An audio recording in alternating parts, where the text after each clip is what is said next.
Hare Krishna, very dear devotees. Welcome back once again to our ongoing series on the glories of our beloved Sri Vrindavan Dham. Namo Om Vishnu Padaya Krishna Pishtaya Bhutale Srimati Bhaktivedanta Swaminiti Namane Namaste Saraswati Deve Gauravani Pracharine Nivishesha Shunyavadi Pashyata Deshatarane. All glories to Srila Prabhupada. So, today, on the eve of the auspicious month of Kartik, just around the corner, I'd like to begin a new series on Damodar Leela, very appropriate for the upcoming month. The pastimes of Lord Krishna as the beloved child of Mother Yashoda. In doing this new series, I hope to explore new angles of the Leela and carefully examine the philosophy encapsulated in this wonderful pastime. I want to mention that I'm not alone in this endeavor, but I've taken help from a dear friend, Hari Parshad Prabhu of the GBC Shastric Committee. So to begin with, I've decided, I had to think about it a lot, I decided to call this new series The Binding Rope of Spotless Love. The Binding Rope of Spotless Love. Realistically, we all understand that there's no rope that can bind the Supreme Lord. He's the all-powerful Supreme Personality of Godhead, the Supreme Controller. But at the same time, as devotees, historically, we know that Krishna was bound by the ropes of Mother Yashoda. So the question is, how did that happen? How did that happen? Well, I found a very beautiful Sanskrit verse in a scripture called Subhasita Ratna Bandhagara. Subhasita Ratna Bandhagara. It explains very beautifully. Banda nani kalo shanti ba huni prema raju dudha banda nam uktam daru bheda nipuno pi sad angririr nishkaryo bhavati pancha jokushe. Very beautiful. Quote, there are certainly various binding forces in this world, but the binding force of prema is indeed a very strong one. Due to this bond of prema, love, a bumblebee, capable of piercing layers of wood, agrees to become happily trapped inside a soft, closed lotus flower. In other words, such a bumblebee can easily free himself from a lotus flower, but when he tastes, it's described, affection, love, and rasa, literally nectarian honey, from a lotus flower, the same bumblebee happily agrees to take shelter of that soft, closed lotus. Doesn't break out. So our acharyas say that Krishna is such a bumblebee. For when he tastes the loving affection of his devotees, he chooses to be captivated by them rather than remaining free. It's so beautiful. And this is the reason why he agrees to be bound up by the ropes of Mother Yashoda. Nice description. So, Srila Prabhupada begins his description of this pastime of Krishna being bound by the ropes of Mother Yasoda's love in Krishna book, chapter 9. And he uses a very interesting phrase, usually attributed to fairy tales, to begin with. But in fact, what he writes is absolute truth. For he begins, once upon a time. We heard that when we were young, right? Fairy tales. Prabhupada uses the same. It's so cute. Once upon a time, he writes, seeing that her maidservant was engaged in different household duties, Mother Yasoda personally took charge of churning butter. And while she churned butter, she sang the childhood pastimes of Krishna and enjoyed thinking of her son.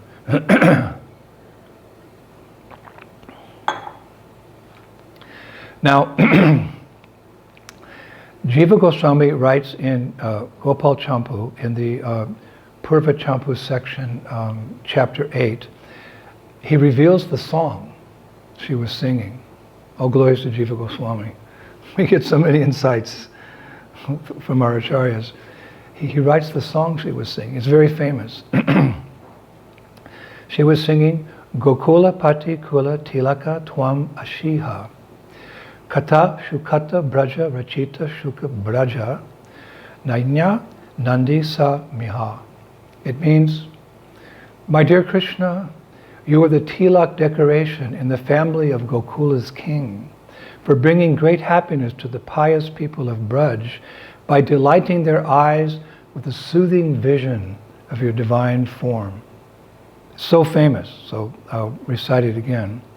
Mother Yasoda singing, my dear Krishna, you are the tilak decoration in the family of Gokula's king, for bringing great happiness to the pious people of Braj by delighting their eyes with the soothing vision of your divine form. So in this way she sang while churning butter.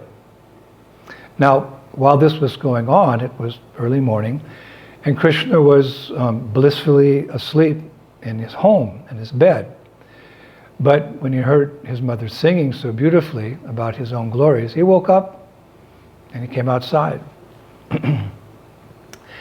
Now, the famous poet, scholar, commentator, Sri Harisuri, whom we'll quote a few times in this lecture because he says so many insightful things. He writes, quote, a devotee of the Lord may be involved in the churning process of material activities in this world, but if he constantly sings Lord Krishna's names, qualities, and pastimes with love, then the Lord gives up all other activities and rushes towards that devotee. For the Lord eagerly desires to drink Hridaya Amrita. Hridaya Amrita. Now, I looked into the matter more. There's two meanings of this Hridaya Amrita. One, it can be taken the nectarian milk flowing from the breast, or it can be taken as nectarian rasa flowing from the heart, or both. Nectarian rasa flowing from the heart. So in this verse, Harisuri, he takes it that the Lord relishes the Hridaya Amrita, meaning the sweet rasa, the sweet love, flowing from the heart of his devotee. So therefore the Lord rushes to his devotee because he's attracted by that devotion. Just as we try to run to Krishna to love him, he runs towards his devotee to love him because love is reciprocal. That was a beautiful analogy there. Now Harisuri goes on to say that when Krishna saw Mother Yasoda churning butter with a churning rod, he boldly used his hand to stop the churning rod. We get some more insight. Krishna wakes up, he runs out, he sees his mother, churning butter with the churning rod, and he stops her. Obviously we know because he wants to drink her breast milk. But Harisuri writes that Krishna was also indicating something very special by this action. What is that? Well, he wanted to drink Mother Yasoda's milk and after breastfeeding, but he writes, Krishna also wanted to convey that if a devotee has love for me, then I will personally stop the churning of material activity, the churning of his material activities with my own hands. Such a devotee will never have to worry about engaging in material activities. I'll stop him with my own hands. He shouldn't have to worry that Yamaraj will punish him with a danda, a big stick, for not having performed his material duties. For my devotees, I am personally holding the danda, the churning rod. So what will Yamaraj's feeble danda do in front of me? Hare Krishna. So, Srila Prabhupada describes, again in Krishna book, chapter 9, how at this point, Mother Yasoda then took her son on her lap and pushed the nipple of her breast into his mouth, and while Krishna was sucking the milk and smiling, she was enjoying the beauty of her child's face. I've seen many paintings, I'm sure you have also, where she's feeding Krishna and smiling, looking at his lotus face. And this one pastime of Mother Yasoda caressing Krishna and feeding him, I found Rupa Goswami has described it very nicely in Padyavali, one of our favorite books, you remember. Padyavali, in verse 31, he describes the pastime so sweetly. Listen to this. He writes, Krishna's eyes were half open as he was drinking Yasoda's breast milk.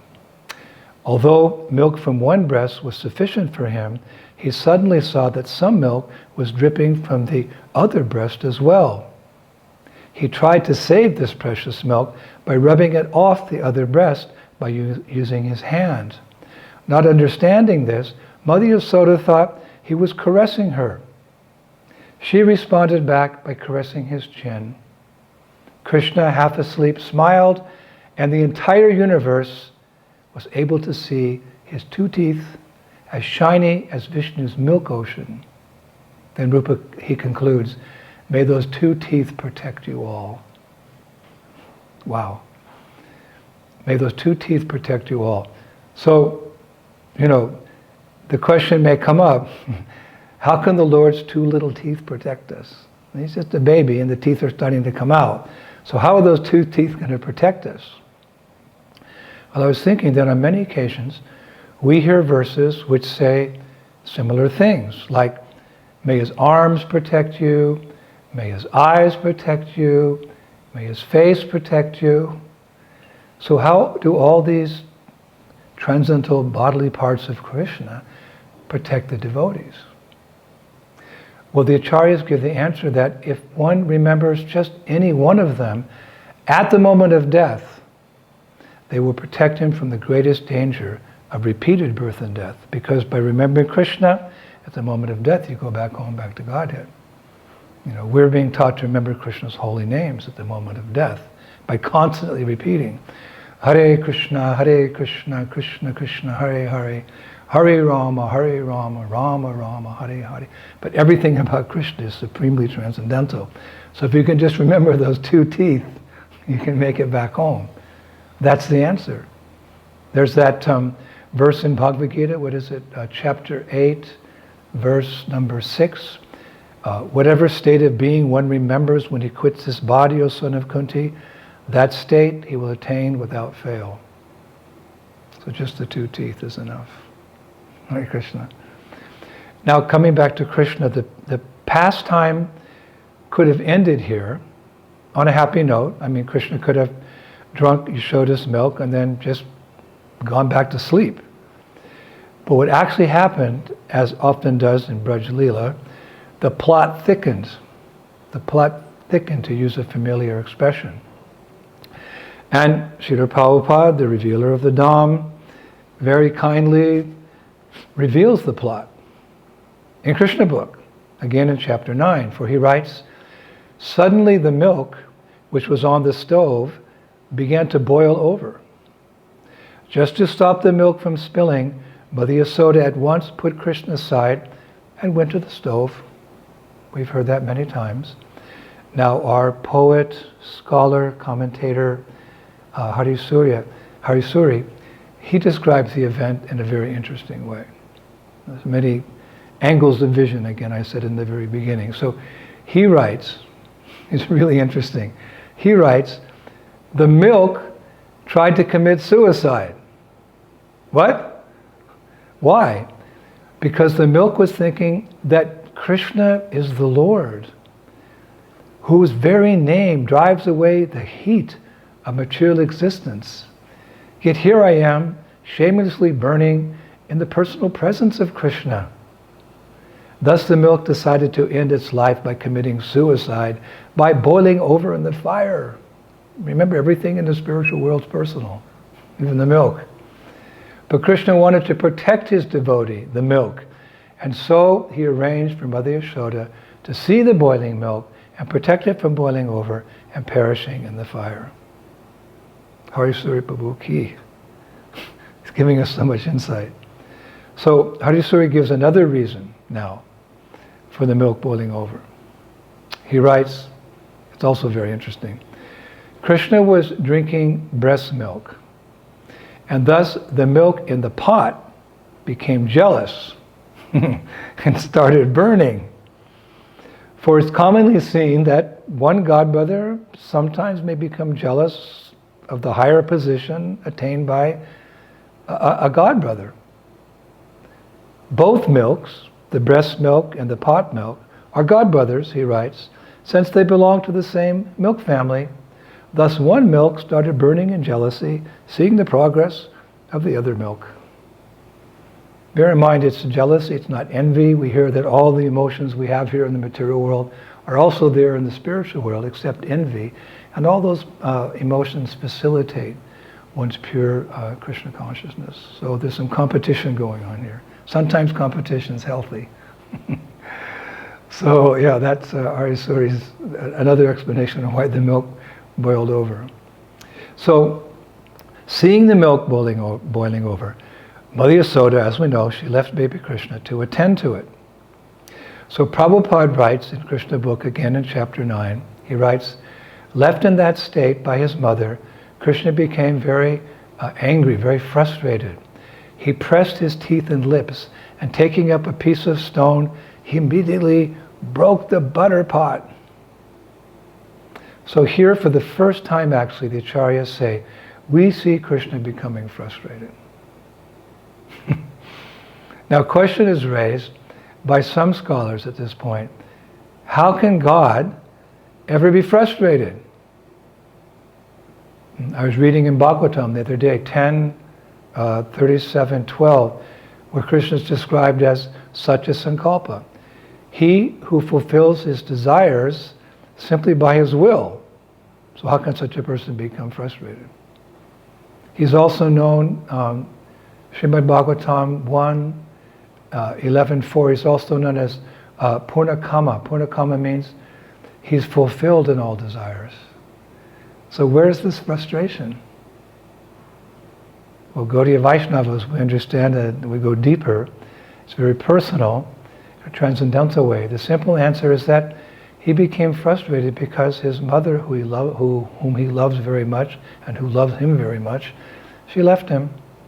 He was breastfeeding and Mother Yasoda left. He became frustrated.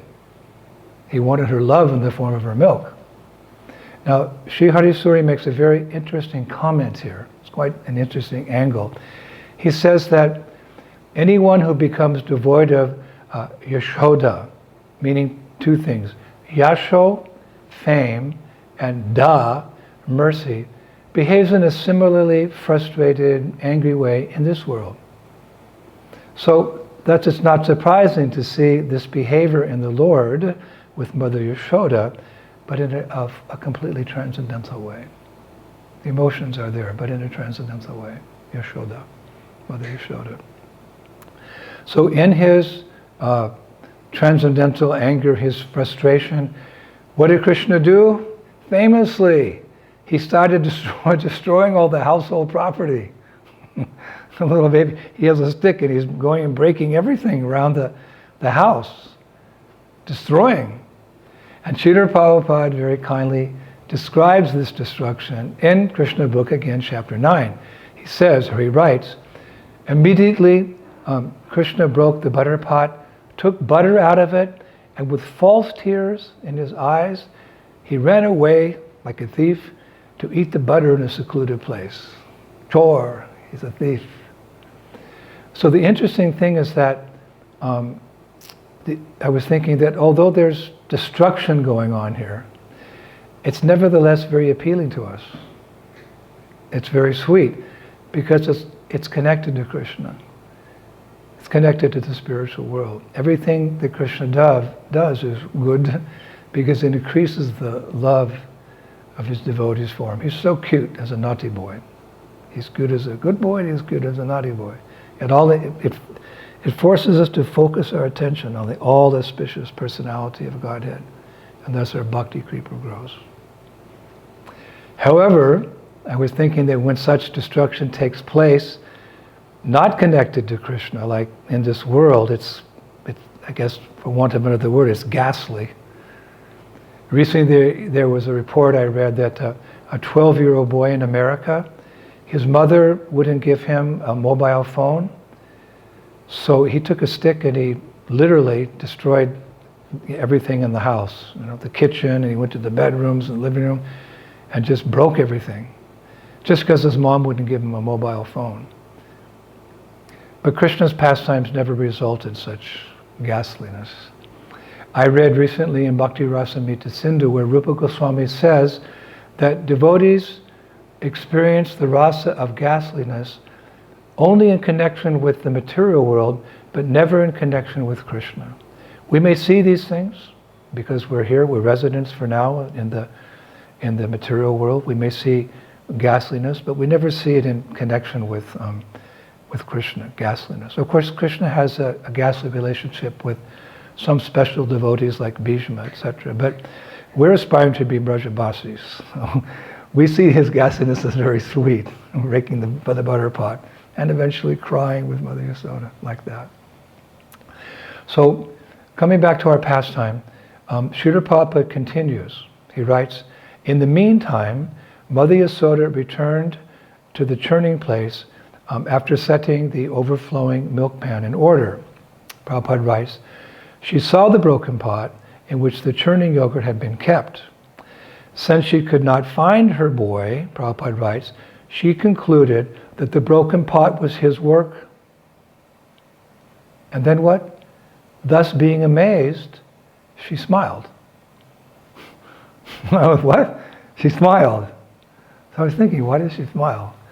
So Sri Harisuri, he asked this question, why did she smile? And he explains in a very nice way. He explains that she was thinking, I was under the impression that I will save a pot of milk. But in the process, I ended up losing entire pots of milk products. I have lost much more than what I thought I would save. Thus being amazed, he writes, at the strange ways of destiny, she smiled. She smiled. Now this reminds me of a rare nyaya. Nyaya means like maxiom from the Nyaya Shastra, which I was reading a couple of weeks ago. This maxim is called Vadu Masha Mapana Nyaya. It's a tongue twister. Vadu Masha Mapana Nyaya. Translated, it means the maxim of the young daughter-in-law measuring the beans. Like, what? Hello? The maxim of the young daughter-in-law measuring the beans. Let me explain.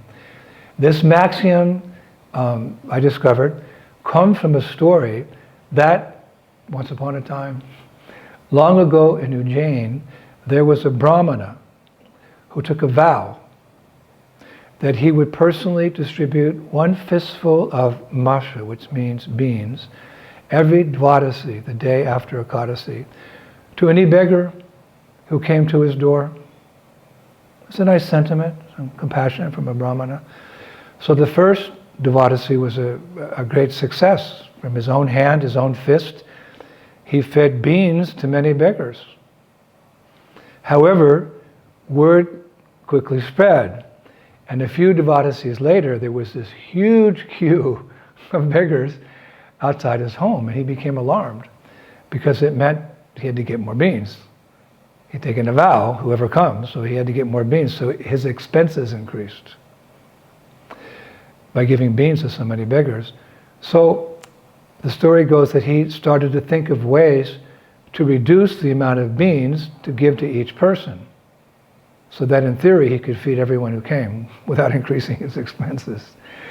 So one day he had this idea. He thought, my beautiful young daughter-in-law, she has a very small fist compared to mine. So if she gives a fistful of beans to the beggars who come, it will only be half the current quantity that I'm giving through my fist. So I will have her distribute the beans the next Vadasi. And that way I don't have to buy more beans. I don't have to spend more money. So, on the next Vadasi, his daughter-in-law, under his instruction, began to give out much smaller fistful of beans. But the word soon spread that a beautiful young girl was giving out free fists of beans on this Dvadasi to anyone who asked for them. So this time, the queue became 10 times longer than any previous Dvadasi. And the Brahmana ended up, he had to go out and spend more and give out more. He ended up losing much more than what he hoped to save. So therefore the maxim, Vadumasha Mapana Nyaya, the young daughter-in-law measuring the beans. So let me explain further. This maxim is used in Vedic culture to indicate situations where a person puts in effort to save a resource, but ends up losing much more of the same resource. And voila, that's exactly what happened with Mother Yashoda in a transcendental way, and that's why she smiled at her fate. Remember how she was thinking? I was under the impression that I will save a pot of milk, but in the process I ended up losing entire pots of milk products. I lost much more than I thought I would save, thus being amazed at the strange ways of destiny. Hadisui writes, she smiled. A nice analysis of why she smiled. All glories to our acharyas. Such a nectar. This is the real amrita that we all look for. So dear devotees, our lecture has reached an interesting point. Mother Yasoda's lost lots of milk products, and little Krishna, little thief, he's run away.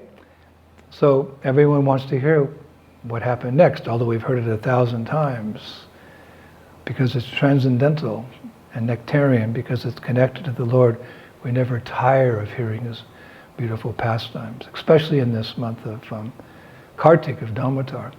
But we'll stop here, and we'll allow you to digest all this nectar we shared until next week. Hopefully we can give 4, 5, 6, 7 different lectures on Damodar Leela, the perfect topic for this month. But as we always do, we'll end with a beautiful verse. This verse is connected to Krishna's Bal Leela, his childhood pastimes. I found it in Ananda Vrindavan Champu, 7:30. It's just super cute. It's where the gopis are teasing Krishna when he first started to play his flute. He picked up a flute for the first time and he started playing it, and all the gopis were teasing him. Listen to this. They said, "Oh Krishna, that lower lip of yours was incapable of even properly suckling upon the breast nipple of your mother. Please tell us, which guru did you approach recently to quickly attain expertise in melodious flute play using that same lower lip?" Hare Krishna. Thank you, Prabhu, again for this opportunity. There's just some special nectar, as we know. Kartik, the month of Damodar, is a very, very special month. So to facilitate your Krishna consciousness, I'll be very happy every Friday to continue these lectures on Damodar Leela. Hare Krishna. All glories to Srila Prabhupada. Shri Shri Gaur Nitai ki, Shri Shri Krishna Balaram ki, Shri Shri Radha Shamasundar ki, Vrindavaneshwari, Shri Mati Radharani ki, Mayapur Dhama ki, Shri Shri Gaur Nitai ki, back home, back to Godhead ki, Shri Krishna Sankirtan Yagya ki, Nitai Gaur Premanandi, Jai Jai Sri Sri Radhe Sham, Little Damodar ki. Hare Krishna. Thank you.